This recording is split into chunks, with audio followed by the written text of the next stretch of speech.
and welcome to 1322 Life. Today I have with me my husband. What's going on, y'all?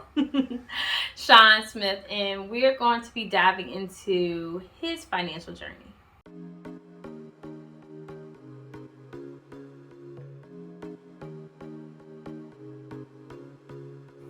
I done talked a little bit of trash about you, just a little bit, and you're driving. Just a little bit? Just a little bit. Oh, I heard you talking about me all the time. No, not like that. But I'm gonna just let you defend yourself. So we're gonna just go down your financial journey and talk about all the cars, talk about where you started, where you are, and let the people in. Okay? Okay, so where you want to start? So how did you used to handle finances before me? Well, before you, I don't know if I was handling finances, but I was doing something. Mm-hmm. So the way that I did my finances was I did save money. So I had a savings. I used to like to keep a savings anywhere from like $2,500 to like $3,000. But I wouldn't say that I was handling finances or I was particularly like saving that money. So it was in my savings account. But like if anything came up at any given time, I would dip into that. So I wasn't really saving money per se. You would just put it into the account labeled savings, but then you'll use it for regular expenses. Yeah, so I would use it for whatever came up, or like just for whatever came up. Okay. How else did you handle finances? I mean, like, did you have a budget? Did you? Oh no. Budget wasn't the thing. So I know she got on me one time because this was before her. I bought like a pair of jeans for like $200, but so I was never really like stuck to a budget. Like if I went in the store, I saw something I liked, I thought I could afford it, then I would get it. When you say you thought you could afford it, I just want to know what made you think you could afford $200 jeans? Because I had the money in my account. That don't mean you can afford it. $200 on some jeans? Hey, I like the jeans. That's groceries for a month. Yeah. Like for just you. For just you by yourself. That could have been groceries for a month. Okay. So how would you say that you handled your money? So did you just spend everything you got? No, I would try not to spend everything I got. I think it got to a point where finances got kind of tight for me, and that's when I started to realize that I didn't know what I was doing with my finances because as like work started slowing down, we had slow season. Anybody work the shipyard know that, the shipyard can slow down at any given time. So as work started to slow down and hours started to get shorter, of course my check started to get shorter. And being that I didn't have a strong hold on saving, I was spending money, and my spending habits hadn't changed, but my money coming in changed. So it was just like I was just trying to figure all of that out. And it's like I feel like once you get into a habit of spending money a certain way, and you don't really realize that you're not doing that correctly, then you can run into mistakes like I had. Okay. So also, like, how would you handle things when emergencies came up, or like say your car broke down or you got in a wreck or something? Like, how would you handle taking care of that? So what I would do is Lord forbid it's something that I couldn't afford, but if it was in the range of anywhere from $3,000 or lower, then I would just go to savings, whether it was the whole $3,000 or it was $1,500 or whatever. Like whatever I needed, I would just go into that savings account and get money for any repairs or anything like an oil change or What would you do once that savings was gone? I would just put back into it. Like once I got paid, I just start building it back up. What would you do if an emergency happened and that savings was gone because you were using it for everyday expenses anyway? Well, Thankfully, that never happened. Like, an emergency never happened once that money was gone. But what I probably would have done, say, for instance, my car had some issues or whatever, being that I wasn't responsible with my finances, I probably would have had to catch a ride from a friend to work until I got the money to afford to be able to fix my car. Now, how do you feel like finances are handled now or since you've been with me? Finances are a lot better, and I can really breathe now just knowing that at any given moment, if anything comes up, that a swipe of a card, pretty much, I can, it's taken care of. And just having that, being in that comfortable space, like I don't have to worry about hitching a ride from a friend to work. I don't have to worry about not being with a vehicle. Even though she let y'all know before, I'm a terrible driver. I was a terrible driver. Okay. I ain't even mentioned it. I was a terrible driver. And so just having that safety net, I feel like that makes the big difference. Because, like I said once before, once that savings was gone, I would have to save up money in order to afford a car repair or anything, rent. I would just have to save that money and try and hopefully build it back up by the time my bills were due. Okay. But now you don't really have that issue. No, not at all. Now, since you brought it up, I might have told some people that in 7 years it's been 7 cars. So if you want to shed any light on that, feel free. I was a terrible driver. I mean, what can I say? Like, I was always getting in accidents. She said it was 7 cars, so I'm pretty sure she knows. I can't fathom that. I can't picture it being actually 7 cars. You know what it wasn't? 7 years. It was 6 years. Maybe 5, because I think we've had the truck for 2 years now. Yes. So it was 7 cars in 5 years. 7 cars? Are you sure it was 7 cars? Okay, so you remember how you had that one car for only like 2 months? Okay, that was the Ford Fusion. Yes. Okay, so do you want to go through all the cars? Let's go through them. Let's fact check this thing. Okay, Monte Carlo. That was before you. That counts. It does not count. When I met you, you had it. Okay. I saw it. You count had the Monte Carlo. Okay. Monte Carlo. Yep. And we had you were with me when it got paid off, so it counts. Okay. So Monte Carlo. Then what was after that one? Acura. And what was after that one? After the Acura, it was the Fusion. That was the Ford Fusion. Then after that one was what? The Volvo. Okay. And then the truck. Oh, so it's 5 cars in 5 years. Okay, you go, babe.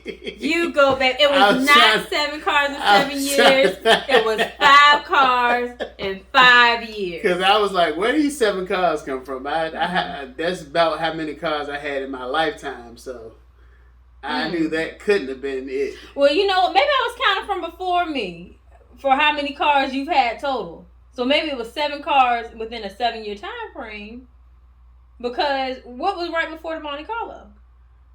Before the Monte Carlo, I had like a Honda Prelude or something. Prelude. So the Honda Prelude was right before then? Yeah. And then before that was the one that you had got from No, from my mom. I had a Honda Accord. And then there was also a Buick Skylark. Oh, okay. So it was 8 cars, but those were before you, so they don't count. For me, okay, so you've gone through 5 in 5 years with me. Get it right. And then, oh, excuse me. 7 cars. Come on, but you still, you've had 8 cars. In a lifetime. Who else has had 8 cars? I know plenty of people that's had 8 cars. Whether they wrecked them or not, they just switch cars. I don't. You know how many cars I had? 3. 3 is not a number. 3. That's all I had. 1, 2, 3. Okay. So what else you want to talk to You want to let these people know? So I want to talk about the process for us buying our house. This house. This house, yes. So as y'all know, before me, she bought a property, and correct me wherever I'm wrong. She bought her first property. It was a foreclosure. No.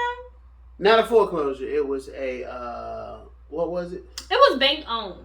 Okay. So it was owned by the bank. So maybe the people before me went through a foreclosure, but Okay. I didn't have a short sale or anything. Okay. So I was able to get it for the low, and it was move-in ready. Mm-hmm. So I bought that house for $85, Mm-hmm. and then we later went on to sell it a few years later because I was ready to buy a house because we wanted to have more kids. So we are a family of 6 now, but when we got married, we were instantly a family of 5. Mm-hmm. And so we're a blended family. So, but all of the kids are our kids because we just don't do separation. We just love our babies. Right. And so we had a family of 5. And so I bought the house when it was just me and our oldest. And so just 2 people, 3 bedroom, 1.5 bath, 1,500 square feet is great. For 5 people, so much. Right. So we had to get on top of things so that we could be able to buy another house. Yeah. Before we had another baby. So before we bought this house right here, I think I had like a really low credit score, and I wasn't going to be able to be on the deed of the new house if we didn't get my finances in order. So what she helped me with, she helped me call all of the people who I owe debt to, so the debt collectors. Before that, what was your credit score, babe? What was my credit score? Ooh. Or at least a range. Like, what do you think? I want to say by then it was probably in the 520s area. Okay. Yeah. So it was like in the 520 range, and before we moved, I want to say it was up like about 200 points, so like around 720, 720 range.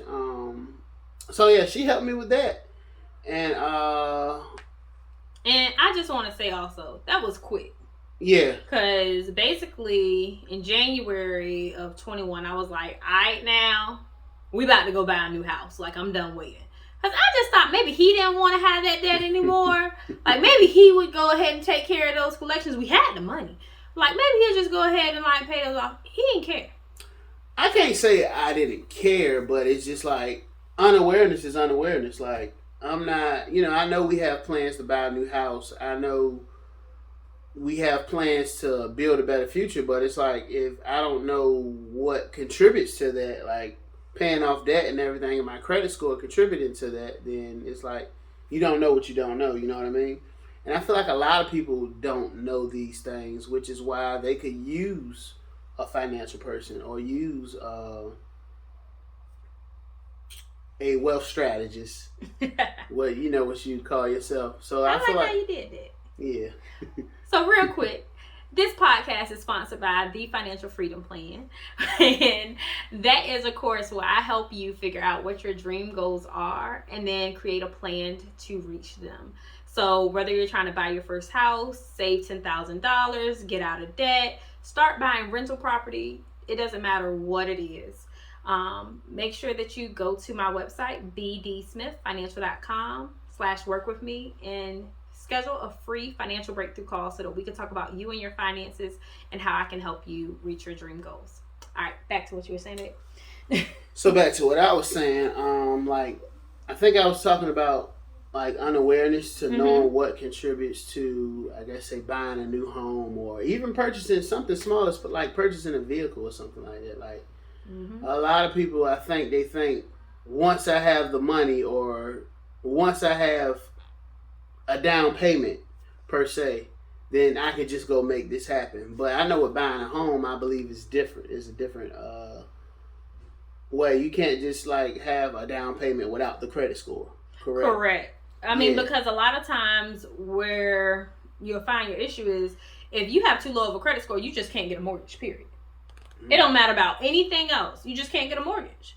Now, you can always go buy a house cash if you got that and your credit score doesn't matter. But if you have a horrible credit score, some banks just will not lend to you. And there's a difference between having no credit score and a bad credit score. So there's some banks that will do the manual underwriting if you have no credit whatsoever. Because you just haven't gone into debt. That's all that means. And that's perfectly fine. They're okay with that. But if you have horrible credit, they're like, oh no, we ain't giving you a dime. We don't care what the interest rate will be. And then also in times like right now where interest rates are really, really high, you want to have the highest score possible so you can get the lowest rate possible. Exactly. And I don't care, even when it's times where interest rates are historically low, like we've seen for like the past few years. You still want to make sure that you have the highest credit score to get the lowest interest rate, because you're financing hundreds of thousands of dollars in most cases for a home. Most people are not buying houses for $85,000. Okay. Right. My house did not resell for $85,000. Most people are buying houses, and just on the low end, you have to spend $150,000. On the high end, it could be in the millions. I want to pay very little interest because it's already going to be in the thousands over the course of the loan. It may even almost double your loan. Right. So, yeah. So that's really big. And so, yeah, you had to have your credit score in order to do that. And you also have to make sure that you do have your down payment.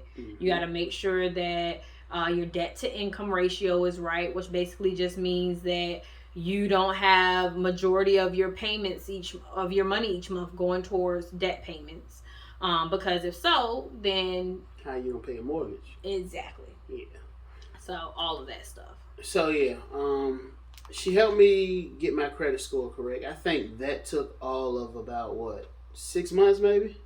Because we were in this house by August of that same year. Yeah, but July was when we got under contract for it. Okay, and anybody that knows anything about buying a home, it takes at least 30 days for it to be processed. So that's why we moved in August. But so from January to July, in January, me having a 520 credit score, by July, probably before then, but I think by like June maybe. Because we put in our contract 4th of July. Yeah, so I think by June, my credit score was up by 200 points, and it was kind of like it was a very simple method that she took me through paying off debt and just getting my credit score where it needed to be to accomplish our goals. It's very simple. Like, a lot of people would think that it takes a lot, but it really doesn't. I think it's just, there you go, determination and dedication, and just figuring out what's important to you. I mean, if $200 jeans is important to you, by all means, keep buying $200 jeans. Don't buy $200 jeans. But I feel like buying something like a home, like something to call your own, in my eyes, is way more important. Like, I feel so accomplished being able to buy. I can say I bought my first home. Should I price drop? No. Okay, no price drop. Yeah, well, I bought my first home it wasn't cheap. So, so that's a big accomplishment for me. Yeah. I'm proud of you, babe. I'm proud of us too. I'm proud of you too. So, I want to talk about some of the other things that we've gone through because of you, but that we've also gone through financially. Some of it because of you, but also just because of other things that we had going on. So, like, the garnishment. Oh. That was... Whew. You want to talk about that? Yeah, we can talk about it. So I owned an apartment before I met my wife. Yeah, you rented it. well, I rented an apartment before I met my wife. That I wound up losing because I just got to a point where, like I said, work slowed down and I couldn't pay my bills because I wasn't properly saving my money. I didn't have a system in order. So eventually, I wound up losing that apartment, and I think I went into debt for about like what, 6,000. Yeah. And so they found out where I worked, and I had to start paying that off. And it was right around the time before we like got married. Yeah. So it was crazy because basically you were going to pay our officiator that day, and then you saw your check and was like, "Oh, babe, I ain't got that." And I was like, "What you mean? You ain't got the money for the officiator? Like, what you mean?" And you was like, "Something wrong with my check." And I looked at that. I was like, "Oh my God." And so once the paper check came in, we saw it and we saw where it was going, and that negotiation process started. But you can't negotiate once they know where you work. Exactly. There's no negotiation. They have you hook, line, and sinker. They're like, "Do you want to pay it in full now? Or do you want us to keep taking this money?" Like, that's your options. Yeah. Like, there's not really much in between. So that hurt feelings real bad. But then we had, what was crazy was that we had the garnishment. So then we had our wedding, which I went slightly over budget for, but I still did within a very reasonable range, if I say so myself. So, and we spent about like $8,000 on our wedding.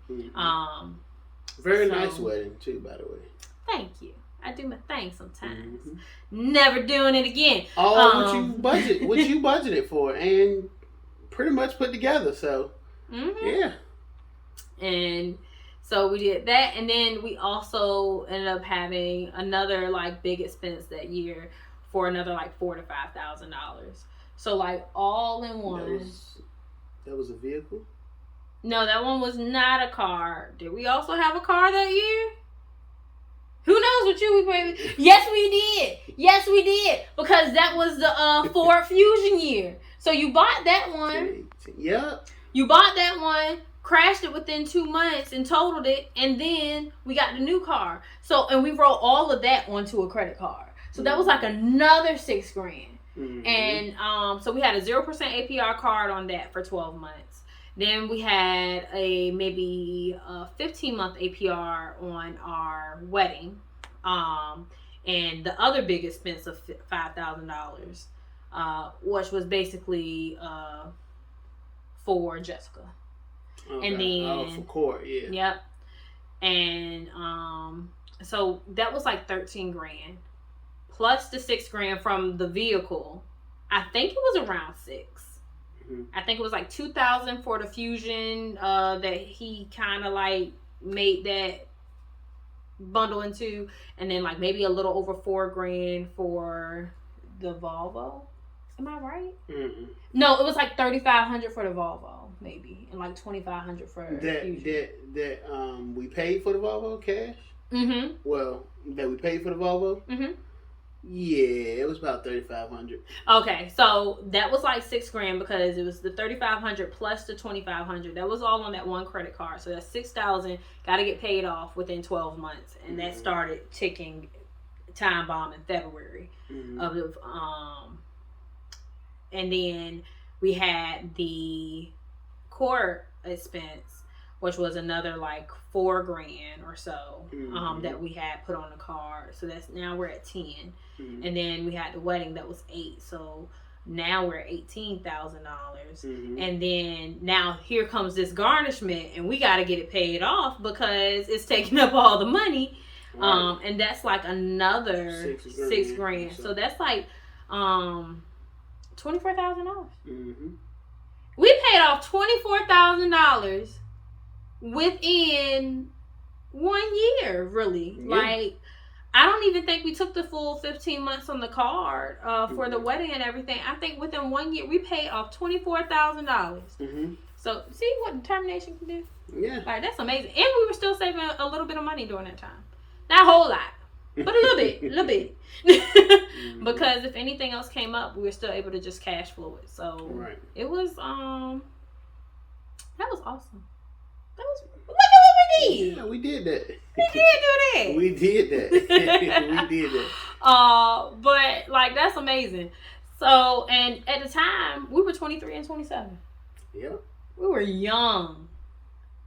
So I mean, like not like we're not young now because I'm real young, but I'm just saying like to be that young and to be able to keep a roof over our heads, our kids not feel any kind of like restriction or hurt or anything from that, for us to be able to cash flow at $24,000, and we didn't go into savings for that because I had already used basically the bulk of what was saved to pay off more than half my student loans just a few months earlier.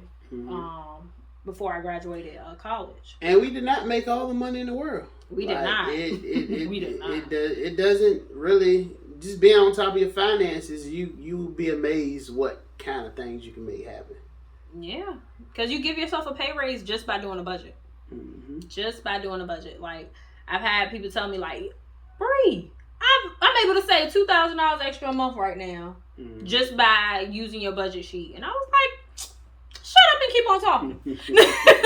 But like seriously, you will find money because once you get your budget in line with your goals that you have for yourself, it's amazing what you can do. Like the sky's the limit because now you're able to spend your money on the things that truly matter to you, such as us getting this house, instead of on $200 jeans. Right. Yeah, because that's the difference. Like, so I mean, I don't know. I just know that was beautiful. Are we missing anything? Anything else that we need to talk about, babe?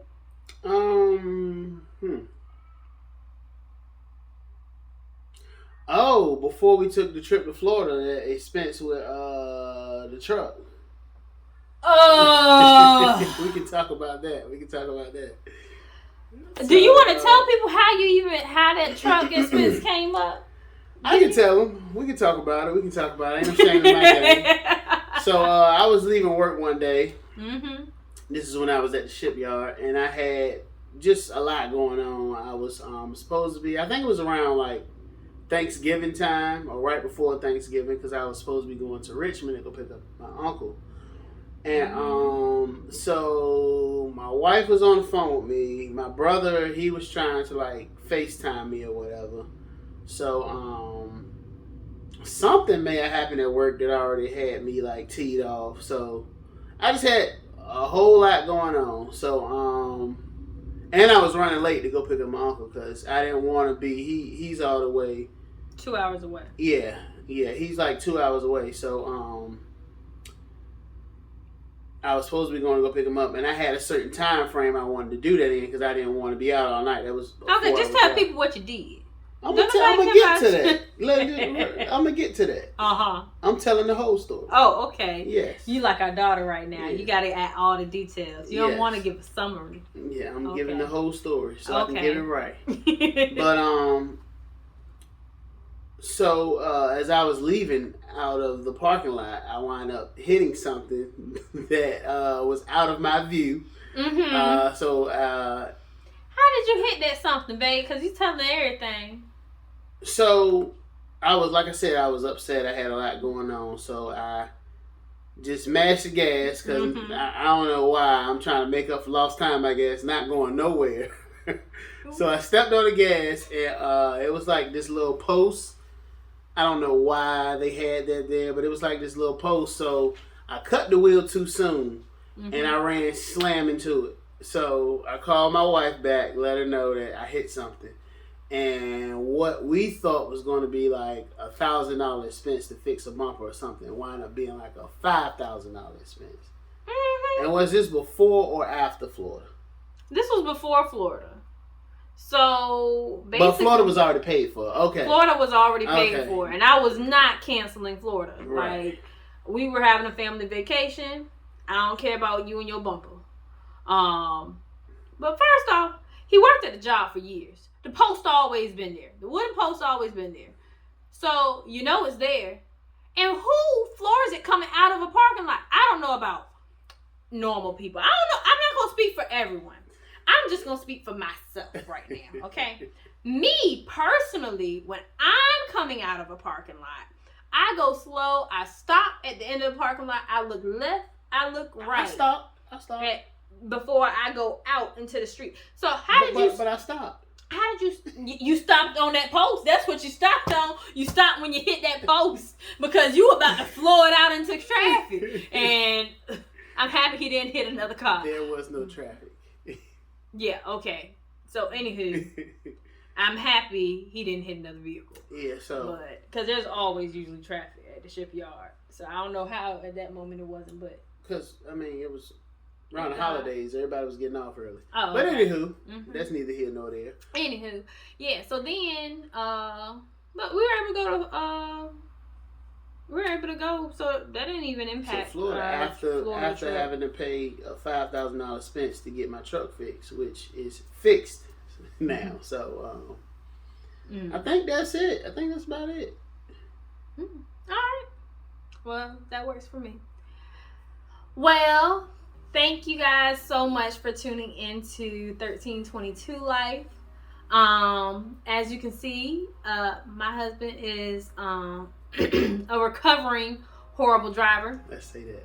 Yeah. And so, nice. Luckily, it has been almost 2 years accident free. Praise the Lord. Whoop whoop. So. Make sure you guys like, subscribe, so you can stay tuned for additional videos. And also, check out the Financial Freedom Plan by going to bdsmithfinancial.com to schedule a call with me and talk about you and your finances. Talk to you next week. Bye. See y'all later.